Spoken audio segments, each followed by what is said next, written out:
This disaster didn't begin with an explosion. It began with a test that should never have been run. April 26, 1986, inside reactor number 4, a late-night safety test began, a test that would trigger the worst nuclear disaster in history.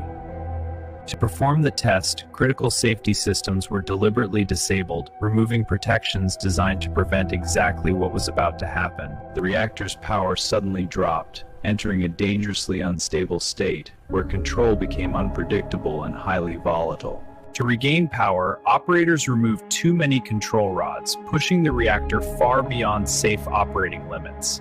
What they didn't know was the reactor design itself had a critical flaw, one that would turn a shutdown into an explosion.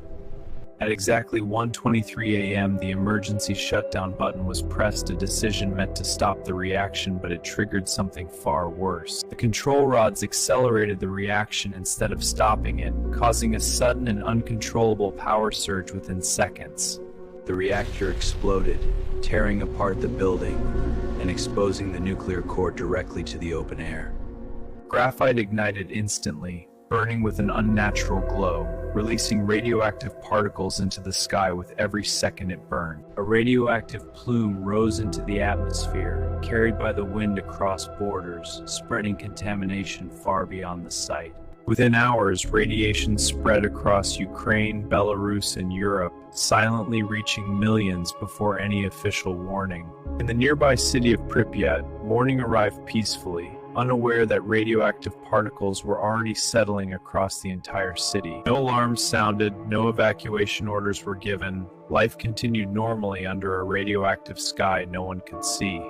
Radiation has no smell, no color, no warning, making it one of the most dangerous threats because it cannot be detected without instruments. Children played outside, breathing contaminated air, exposed to radiation levels that would later cause severe long-term health damage. And while people were being exposed, the authorities remained silent, delaying information that could have prevented further harm. For nearly 2 days, the truth was hidden, even as radiation levels reached catastrophic levels across the region. The exposed core continued burning, releasing radiation non-stop, making the disaster worse with every passing hour. Radiation levels rose so high that monitoring devices stopped working, leaving operators blind to the true scale of what they had unleashed. Firefighters arrived within minutes, treating it like a normal fire, unaware they were standing next to an exposed nuclear reactor core. They poured water onto burning graphite, but instead of extinguishing the flames, it intensified the release of radioactive particles into the air. Helicopters dropped sand, lead, and boron in desperate attempts to absorb radiation, but each flight exposed crews to lethal doses. Inside the reactor, nuclear fuel melted into a lava-like substance, burning through concrete, creating something never seen before. This mass, later known as the elephant's foot, became one of the most radioactive objects on Earth, lethal within minutes of exposure. As radioactive particles mixed with clouds, contaminated rain began falling, spreading radiation deep into soil and water systems. The nearby forest absorbed massive radiation doses, turning red almost instantly, earning the name the Red Forest. Evacuation finally began 36 hours after the explosion, when exposure had already reached dangerous levels. Residents were told they would return in a few days, leaving behind everything, unaware they would never come back. The city was sealed and time stood still, preserving a moment that would never resume. Over the years, Pripyat transformed into a ghost city, slowly reclaimed by nature. A symbol of abandoned life, frozen at the exact moment the disaster began. Even today, radiation levels remain elevated in soil, water, and structures across the exclusion zone. To contain the disaster, a massive concrete sarcophagus was built, sealing the damaged reactor beneath layers of protection. Decades later, a new steel confinement structure was installed, designed to prevent further radiation leaks.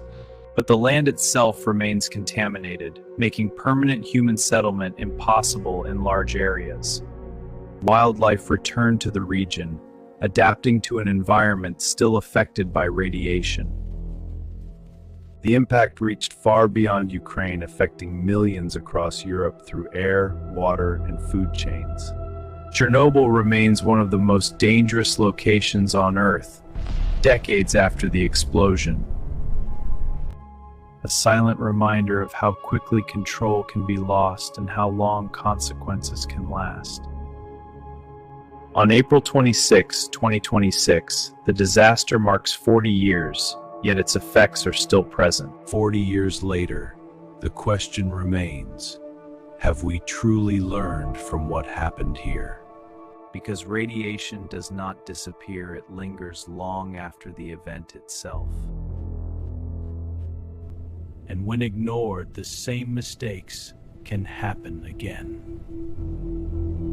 Even today, activity near the exclusion zone raises concerns about disturbing radioactive ground, because even small disturbances can release radioactive particles back into the environment. The danger remains silent, invisible, and very real. A place where science failed and secrecy made it worse. One decision, one flaw, changed history forever. And the consequences are still unfolding. This is not just history. It is a warning about what happens when truth is hidden and control is lost. This is MadOverMind, where history isn't just told, it reveals.